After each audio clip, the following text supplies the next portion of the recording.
Vatsim-panahy etny pasteur Ratovelo Roger. Io babakasika tompoko. Dia rasolaza ravinahitra no atolotra ianao ry mpanjakanay, lay tomponay, lay tsy mba nanary anay.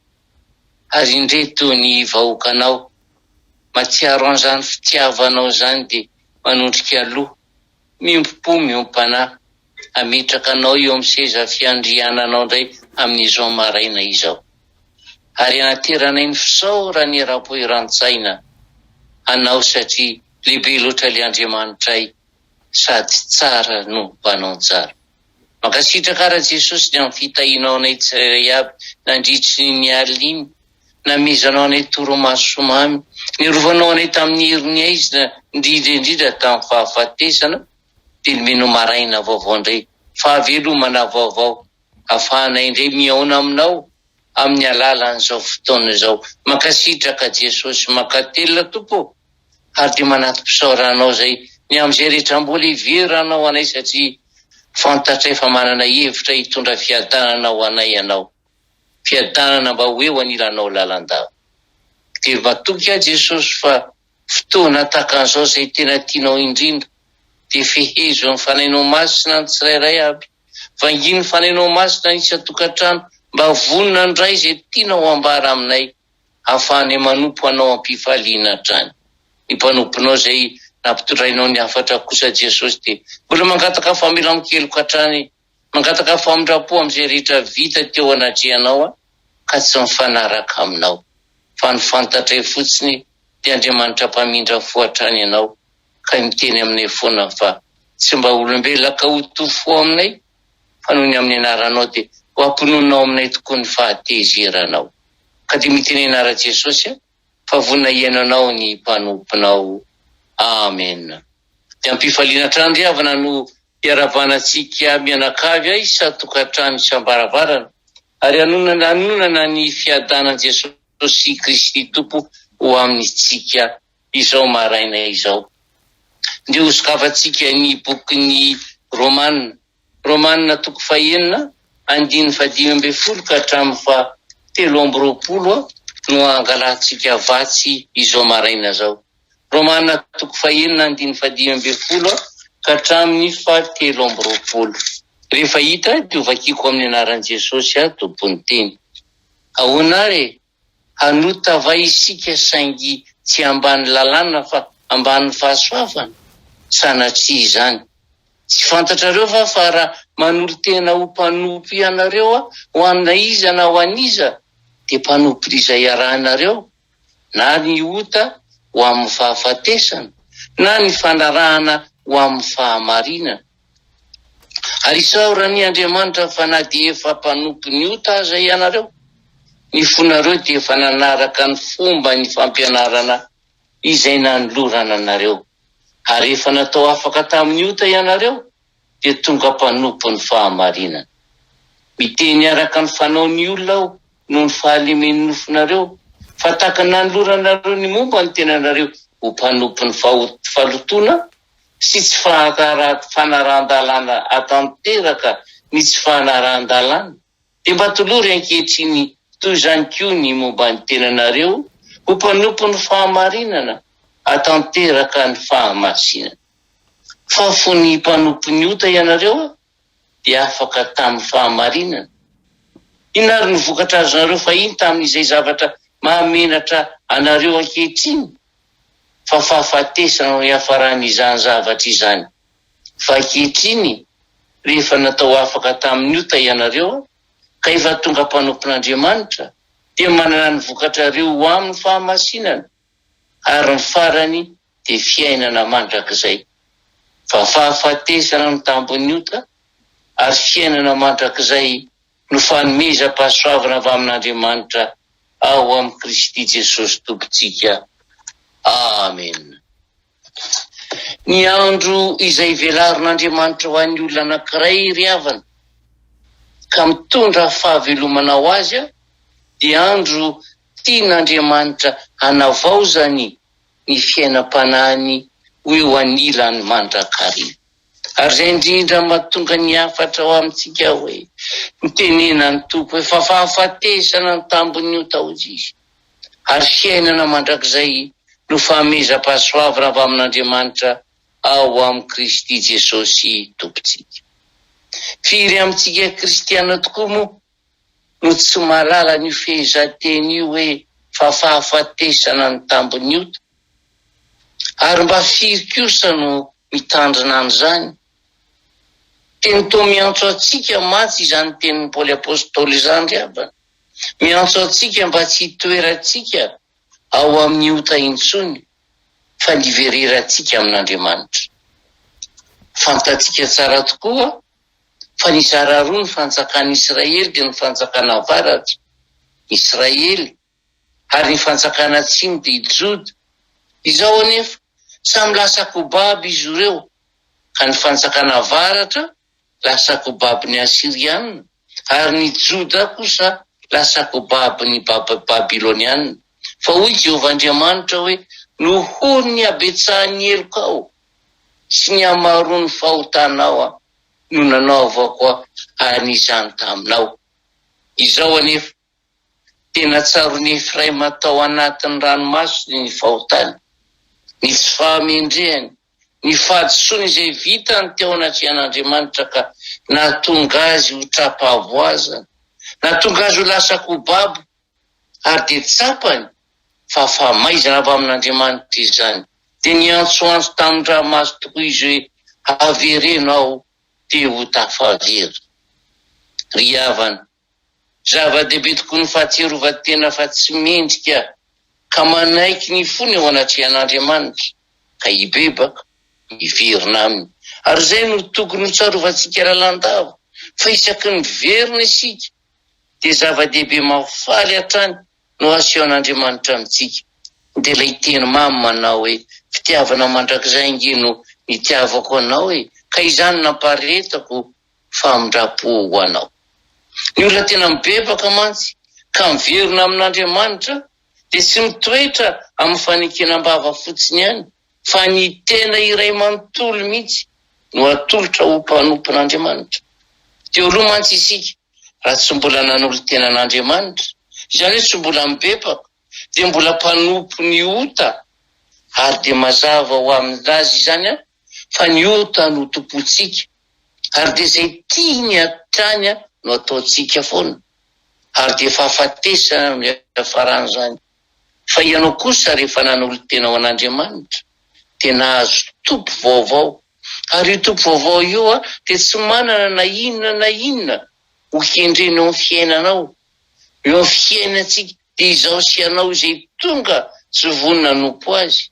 Tsy manana na inona tanjona ho antsika izy afa-tsy ny fanjakana fiainana mandrakizay.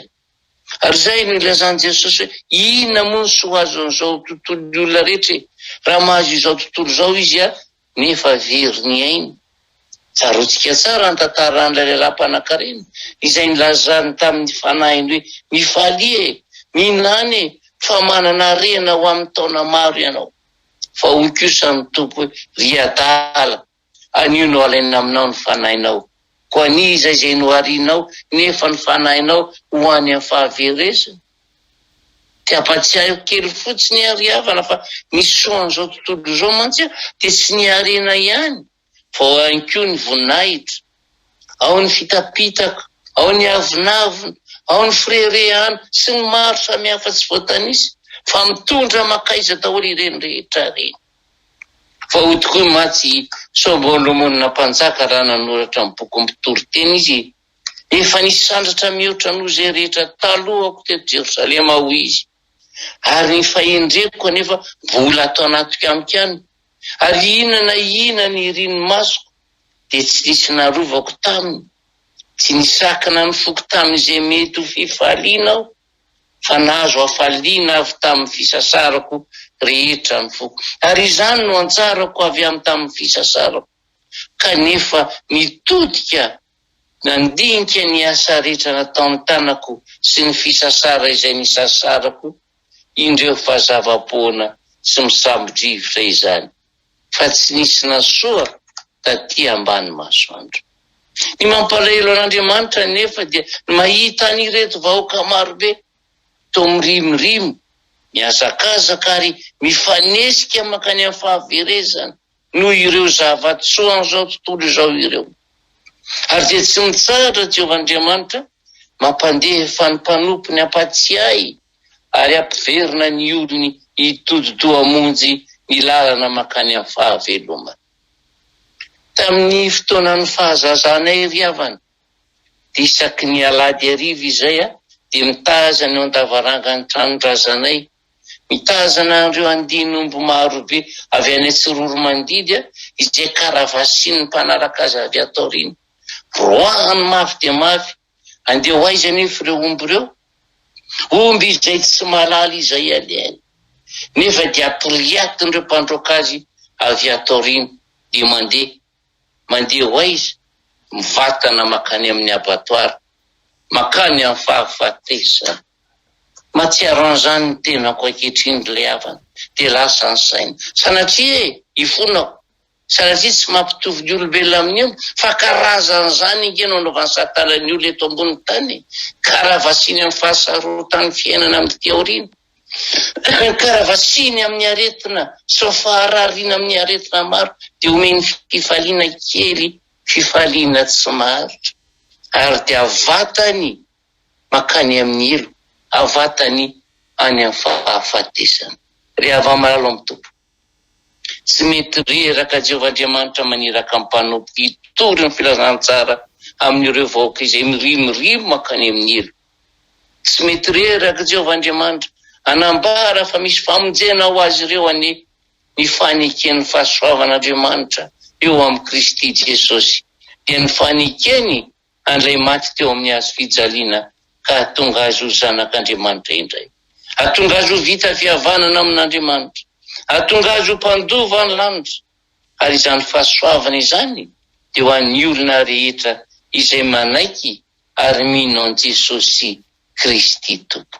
Izany fahasoavana izany dia ho anao izay miaino izao vatsy izao satria mino an'i Jesosy ianao. Ry havana, ao kara tsy ho adininao fa raha tsy manaiky an' Jesosy Kristy Tompony olona dia lalana makany amin'ny fahafatesana no hiafarany.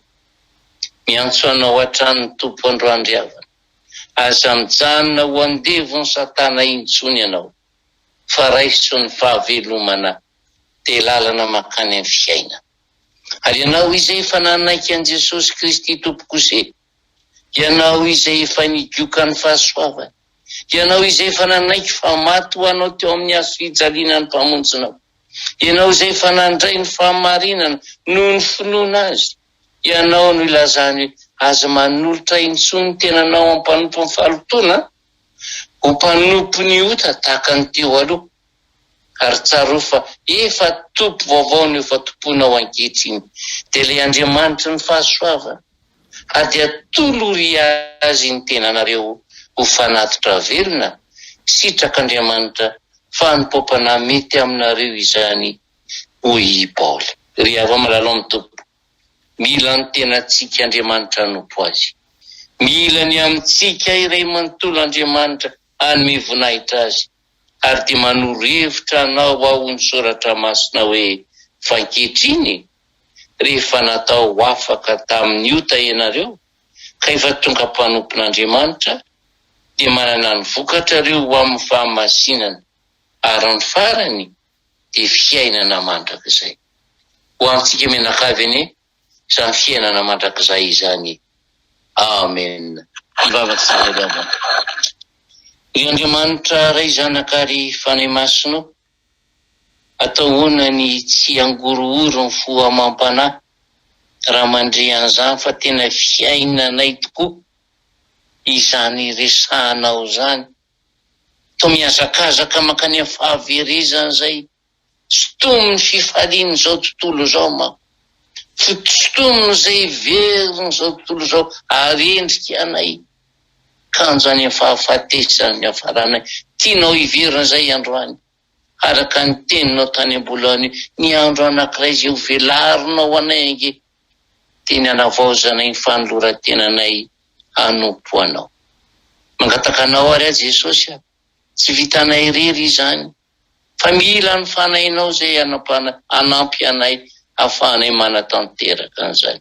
Ka na iza izay mandrehany afatra ao androany, ka tena vonina tanteraka iveriny eo anatrehanao, anompo anao ary ametraka ny fiainany eo anatrehanao, dia matoky Jesosy fa hanolotra ny tanam-pitiavanao ianao ka hiteny miverena ty amiko ry malalako, fa nihonao ny zavatra tsy takatra ny sainay izay.